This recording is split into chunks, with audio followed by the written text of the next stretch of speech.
जय मां कामाख्या कामाख्या तंत्र में आपका स्वागत है मित्रों। आज हम चर्चा करेंगे कि किसी भी कुंडली का फलादेश करते समय हमें किन बातों पे विशेष ध्यान देना चाहिए या किन चीज़ों को हमें याद रखना चाहिए।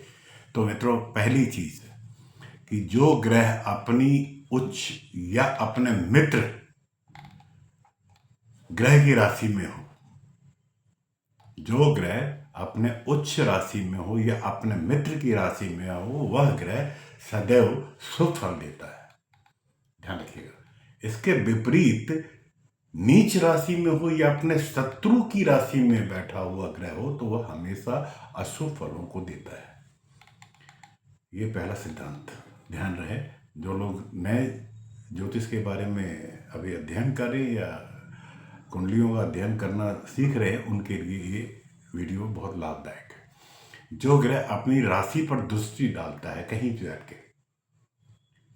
उसकी दृष्टि से उसका घर शुभता प्रदान कराता है। या यूं कहें कि जो ग्रह अपनी राशि पर दृष्टि डालता है वह सदैव शुभ फलों को प्रदान कराता है। त्रिकोण के स्वामी, कुंडली के त्रिकोण पहला, पांचवा और नौवा, जिस भी राशि से हो, जिस भी लग्न से हो, उनके त्रिकोण भाव के स्वामी सदा शुभ फलों को देते हैं। क्रूर भाव 3, 6, 9 किसी भी कुंडली के तीसरे, छठे और 11वें भाव के स्वामी सदा अशुभ फलों को देते हैं। दुष्ट स्थानों पर छठे, 8वें और 12वें में ग्रह कोई भी बैठो 6, 8, 12 में, वह अशुभ ही फलों को देता है। शुभ ग्रह केंद्र में 1, 4, 7 और 10, पहले, चौथे और 7वें और 10वें में शुभ फल प्रदान कराते हैं। और पाप ग्रह केंद्र में भी अशुभ ही फल देते हैं। मित्रों, बुध, राहु और केतु जिस ग्रह के साथ होते हैं, बुध, राहु और केतु जिस भी ग्रह के साथ होते हैं वह वैसा ही फल देने लग जाते हैं। बुध और राहु और केतु सूर्य के निकट ग्रह अस्त हो जाते हैं और अशुभ फल देने लगते हैं। तो चाहे शुभ ग्रह ही क्यों ना हो, पर जो सूर्य के समीप आ जाता है वह अस्त होकर अपने प्रभाव में भी अशुभता ले आता है। मित्रों, ये कुछ चीजें हैं, कुछ तथ्य हैं जिनको आपने समझना है।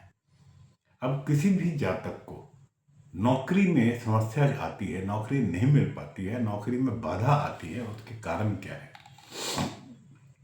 सूर्य और उसका कैरियर, नौकरी का सबसे पहला नियम। 10वां भाव सूर्य का माना जाता है।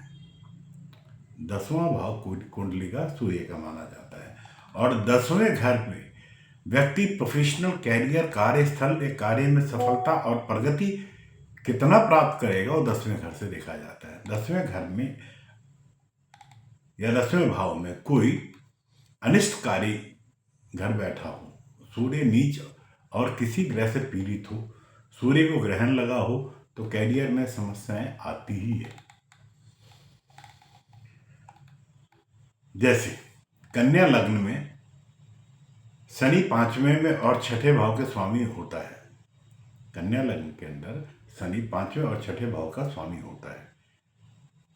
अब यदि शनि 8वें भाव में होगा तो भी विपरीत राजयोग न शक्तिशाली होगा न फलित होगा, क्योंकि शनि कन्या लग्न में 5वें भाव का स्वामी होता है, जो कि एक तरह से शुभ नहीं है।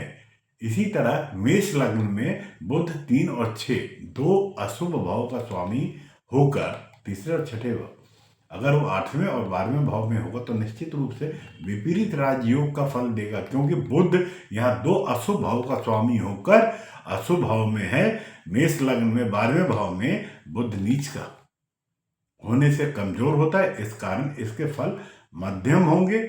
इस कारण सूर्य चंद्र से बनने वाला विपरीत राजयोग भी ज्यादा प्रभावशाली और प्रभावित और शक्तिशाली हो जाता है। सूर्य चंद्र से बनने वाले विपरीत राजयोग में किसी केंद्र तो त्रिकोण के स्वामी का संबंध नहीं होना चाहिए। विपरीत राजयोग ग्रह अस्त पीड़ित अंशों में कमजोर तथा अन्य तरह से दूषित नहीं होना चाहिए।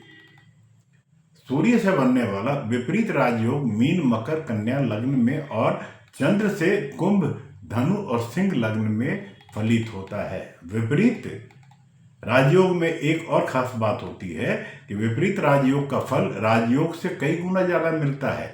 इस तरह सूर्य चंद्र से बनने वाला विपरीत राजयोग सबसे ज्यादा प्रभावशाली और शुद्ध कारगर और प्रबल होता है।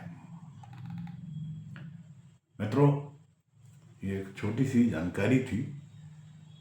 जो नए जो ज्योतिषी बन रहे हैं या ज्योतिष के बारे में समझना चाह रहे हैं या ज्योतिष को पढ़ रहे हैं, उनके काम जरूर आएगी। ऐसा नहीं सिर्फ उन्हीं के काम, आप भी इससे बहुत कुछ सीख सकते हैं। आप अपनी कुंडली का अध्ययन भी इन वीडियोस के माध्यम से काफ़ी हद तक समझ सकते हैं कि आपकी कुंडली में विपरीत राजयोग बन रहा है, नौकरी के योग बन रहे हैं अथवा नहीं। आप अपने विचार कमेंट से मुझे देते रहें और जाते जाते अगर आपने चैनल को सब्सक्राइब नहीं किया है तो चैनल को सब्सक्राइब करें, अपने मित्रों में इस वीडियो को शेयर करें। अब आपसे आज्ञा लेता हूँ, अगले वीडियो में फिर पुनः मुलाकात होती है। जय माँ कामाख्या। आपका दिन शुभ हो।